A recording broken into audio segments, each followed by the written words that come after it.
Hello friends, how are you? Hi friends, hi. कैसे हो sir? I hope आप अच्छा कर रहे हो। फ्रेंड्स, कल हम लोग क्या पढ़ रहे थे? सूक्ष्म जीव हम लोगों ने पढ़ा था। सूक्ष्म जीव किसे कहते हैं, उनके प्रकार क्या हैं, वो उनका निवास स्थान कहाँ पर है, कहाँ पर नहीं है। तो आज हमने कल बताया था कि सूक्ष्म जीव क्या होता है। ये हमने काफ़ी अच्छे से डिस्कस किया था। हमने आपको डेफिनेशंस में बताया था कि सूक्ष्म जीव एक ऐसे जीव होते हैं, एक ऐसे जीव जिनको हम नग्न आँखों से नहीं देख सकते हैं। ठीक है, जिनको नग्न आँखों से नहीं देखा जा सकता है। उनको देखने के लिए भौतिक यंत्रों की आवश्यकता होती है। और ये एक कोशिकीय जीव होते हैं, सबसे सरल जीव होते हैं और इस धरातल पर सबसे पहले पाए जाने वाले जीव होते हैं। ये सर्वव्यापी हैं।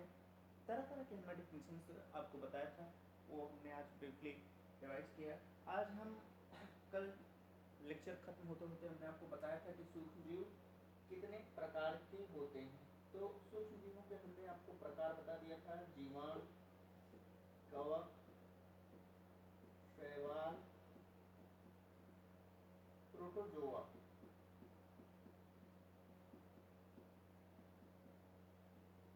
ठीक है, तो फ्रेंड्स हमने आपको 4 प्रकार के सूक्ष्म जीवों के विषय में बता दिया था कि सूक्ष्म जीव जो होता है वह 4 प्रकार का है। क्या क्या? जीवाणु है, कवक है, शैवाल है, प्रोटोजोआ है।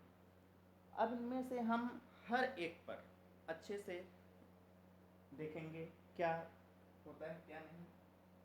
तो फ्रेंड्स, आइए हम लोग स्टार्ट करते हैं पढ़ना। सबसे पहला जो प्रकार है वो है जीवाणु। ठीक है, इसको आप बैक्टीरिया भी कहते हैं। ठीक, बैक्टीरिया। तो आप लोग लिखा हुआ देख रहे होंगे जीवाणु यानी बैक्टीरिया। सबसे पहले हम इसको बताते हैं कि यह सूक्ष्म जीवों का पहला प्रकार है। अगर इसके खोजकर्ता का नाम दिया जाए, ठीक है, इसके सबसे पहले आप देखिए खोजकर्ता का नाम। खोजकर्ता, ये एक खोज इसमें 1683 ईस्वी में हुई थी। ठीक है, 1683 ईस्वी में जो खोज हुई थी वो एंटोनी नान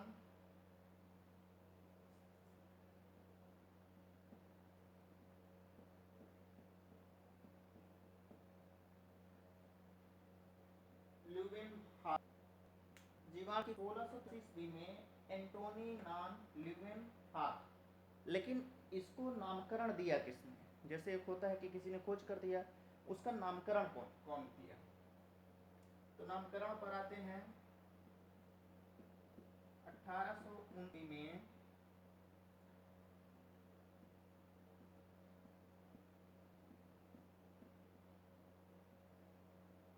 एरनबर्ग। 1829 ईस्वी में एरनबर्ग ने इस जीवाणु का नाम दिया था, मतलब कोई सूक्ष्म जीव खोजा गया 1683 ईस्वी में एंटोनी नान ल्यूवेनहाक के द्वारा, और उसका नामकरण 1829 में दिया गया एरनबर्ग द्वारा। अब आप पूछेंगे कि इतना लेट क्यों खोजा गया 1683 में और कहीं 150 ईस्वी के बाद जो है नामकरण दिया गया? तो फ्रेंड्स, तक के ज़माने में आज की तरह कोई फैसिलिटी नहीं थी, आज की तरह हमारा साइंस स्ट्रांग नहीं था। तभी क्या कम था कि ये खोजा गया था। धीरे धीरे रिसर्च होते रहे, रिसर्च दर रिसर्च, तो जब साइंस धीरे धीरे स्ट्रांग होता गया तो उसी क्रम में नामकरण दे दिया गया। तो ये चीज़ क्लियर हो गई आपको, खोजकरण, नामकर्ता। अब हम इसकी डिफिनेशंस पे आते हैं फ्रेंड्स। ठीक है, आइए हम डेफिनेशंस पे देखते हैं। जीवाणु क्या होते हैं? कल हमने बता दिया था क्या है। अब हम इस पे आएंगे।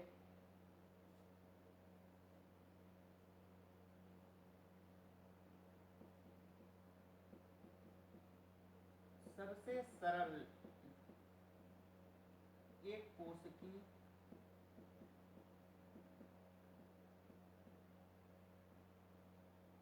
सबसे सरल एक कोश की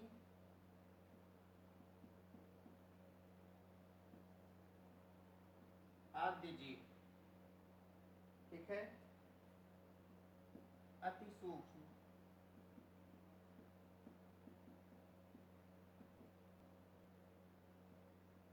अति सूक्ष्म। फ्रेंड्स, यहाँ पर हमने आपको 4 टर्मिनोलॉजी दिया है। बैक्टीरिया क्या, व्हाट इज दिस बैक्टीरिया? सबसे सरल, सबसे सरल का मतलब क्या हुआ, इसकी मीनिंग क्या हुई? जो सर्वव्यापी हो। सर्वव्यापी का मतलब प्रत्येक जगह निवास करता हो।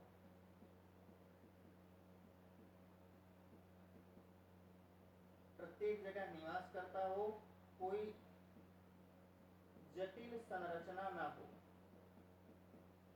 जटिल संरचना ना हो। आप ये देखिए कि वहां पर क्या लिखा गया है। वहां पर हमने क्या लिखा है, यहाँ पर लिखा गया है कि सबसे सरल, सबसे सरल का मतलब क्या है, what is the meaning of सबसे सरल? सबसे सरल का मतलब होता है जो सर्वव्यापी हो, ठीक है, जो सर्वव्यापी हो।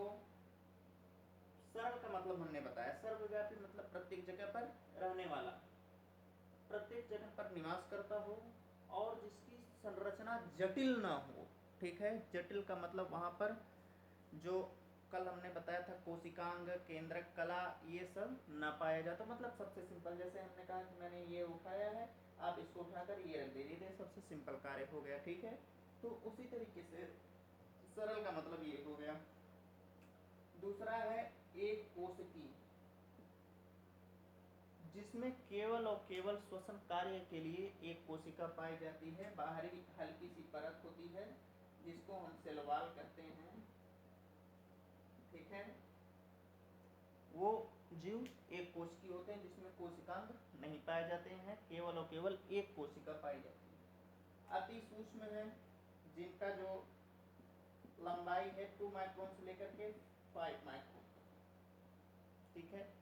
अति सूक्ष्म का मतलब ये हो गया कि वो लंबाई में बहुत ही छोटे छोटे होते हैं, ओके। अब हम दूसरी परिभाषा पे आते हैं, आद्य जीव मतलब प्राइमेटिव जीव।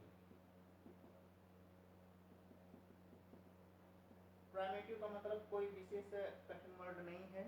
प्राइमेटिव का मतलब कि सबसे पुरातन जीव। पुरातन का मतलब जो सबसे प्राचीन हो। तो आपने क्या क्या देखा वहाँ पे?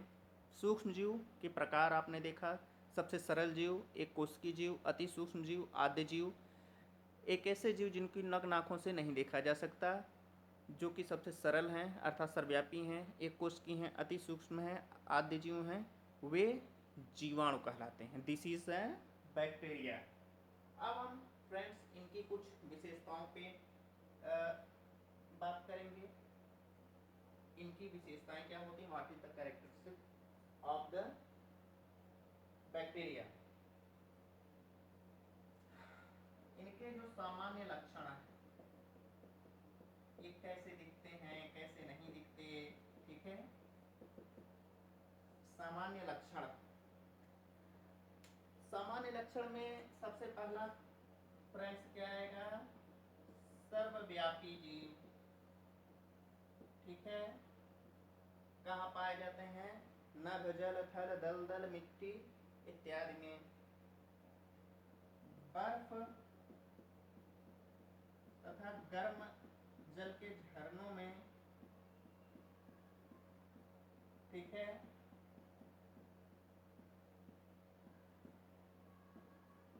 80 डिग्री सेंटीग्रेड तक पाए जाते हैं।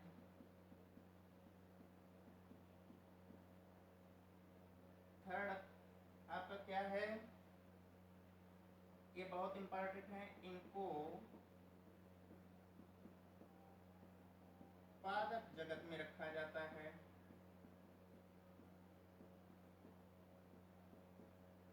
क्यों? क्योंकि इनमें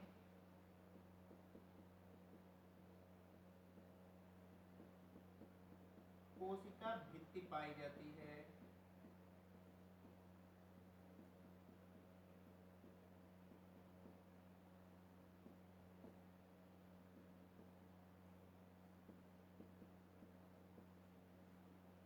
ठीक है, चौथा आप देखेंगे इनमें यहाँ लिख देते हैं, इनमें कोशिकांग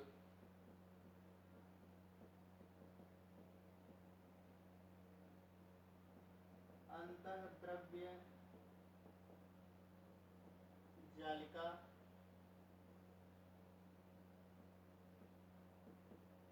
माइटोकॉन्ड्रिया,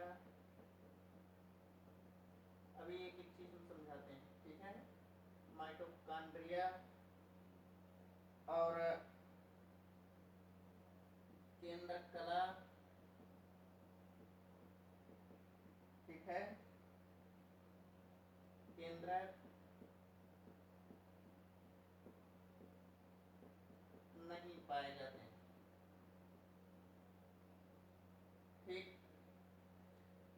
आप कुछ लिखा देख रहे होंगे, वहां पर सामान्य लक्षण लिखा हुआ है, ठीक है। ये देखिए सामान्य लक्षण, जीवाणु, आप समझ गए जीवाणु क्या होता है। जीवाणुओं का सामान्य लक्षण क्या है? सामान्य लक्षण क्या होता है कि ये सर्वव्यापी जीव होते हैं। सर्वव्यापी का मतलब क्या हो गया? सर्वव्यापी का मतलब आप अच्छे से समझ गए होंगे कि सर्वव्यापी का मतलब एक ऐसे जीव जो हर जगह पर पाए जाते हैं, हर जगह मौजूद होते हैं। ये बर्फ और गर्म, बर्फ हो गया तो 80 डिग्री सेंटीग्रेड तक, गर्म जल के झरने हो गए वहाँ पर 80 डिग्री अगर टेम्परेचर है तो वहाँ तक पाए जाते हैं।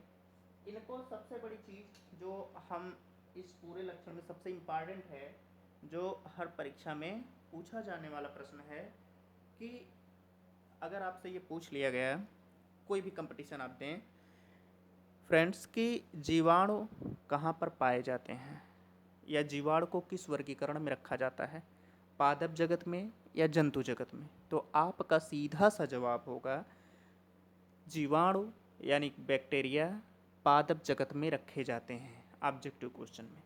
और पादप जगत में इनको रखा क्यों जाता है? क्योंकि इनमें कोशिका भित्ति पाई जाती है, ठीक है। इनमें कोशिकांग नहीं पाया जाता। कोशिकांग में अंतःद्रव्य जालिका, माइटोकॉन्ड्रिया, केंद्रक कला, केंद्रक नहीं पाए जाते हैं। एक चीज आपको जो यहाँ पर बहुत इंपॉर्टेंट समझने लायक है वो है सेल वॉल, ठीक है। आइए हम आपको बताते हैं कि what is the cell wall. ठीक, सेल वॉल, कोशिका भित्ति। आप ये पेड़ देख रहे होंगे,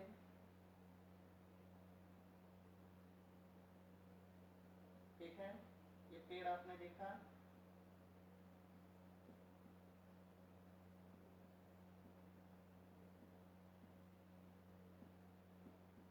ठीक है।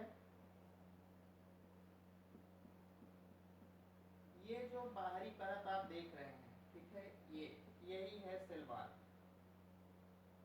यही है सेल वॉल। ये सेल वॉल का मतलब एक ये होता है कि जैसे आप कोई घर देखें, घर ईंट से बना होता है और ईंट के ऊपर क्या लगा होता है? सीमेंट। तो सीमेंट क्या हो गया? उसका वाल हो गया, सेल वाल, वो सीमेंट का वाल हो गया। इसी तरीके से ये सेल वाल, ये जो पौधे के अंदर वाला पार्ट है जहाँ पर समस्त रासायनिक क्रिया होती है तने के अंदर, ये इसकी रक्षा करता है, ठीक है। सेल वाल का मतलब होता है कि किसी भी वस्तु की, पेड़ पौधे की, मनुष्य की चमड़ी सेल वाल है। क्यों? क्योंकि सेल वाल की तरह कार्य करती है, क्योंकि मनुष्य के शरीर के अंदर जाने वाले समस्त पदार्थों को रोक देती है। तो फ्रेंड्स, सेल वाल का मतलब ये हुआ कि जो अंदर के पार्ट की रक्षा करे।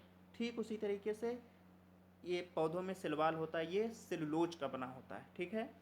तो ये हो गया सेल वाल। अब हम फ्रेंड्स नेक्स्ट टॉपिक पे आएंगे। आप जीवाणु देख चुके, इनके सामान्य लक्षण भी देख चुके, जीवाणु क्या है काफी कुछ आप सीख चुके, सूक्ष्म जीव क्या है।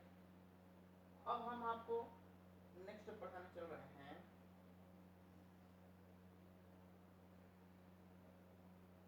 जीवाणु के प्रकार, इनके प्रकार मोस्ट इम्पॉर्टेंट टॉपिक है फ्रेंड्स। अभी तक हमने क्या पढ़ा, जीवाणु क्या है, सूक्ष्म बैक्टीरिया क्या है, इनका निवास स्थान क्या है, जीवाणु क्या होते हैं, ये कितने प्रकार के हैं कितने नहीं। अब हम प्रकार पे थोड़ा सा बताएंगे, जैसे थोड़ा सा आज बता दे रहे हैं, फिर आगे नेक्स्ट लेक्चर में, ठीक है। तो जैसे ये कई प्रकार के होते हैं, छड़नुमा, गोलाकृति, डबल गोलाकृति, स्पाइरल, ठीक है, ये स्पाइरल होते हैं। तो ये कई प्रकार के होते हैं, माइक्रोकोकोनस जैसे, स्पाइरल जैसे।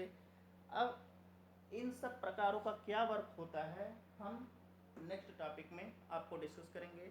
आपसे जितना हो सकेगा लाइक और शेयर करना ना भूलिएगा, ताकि अदर बच्चों के पास भी सूचनाएं पहुँचें। थैंक्स अ लॉट ऑफ बच्चों, थैंक्स।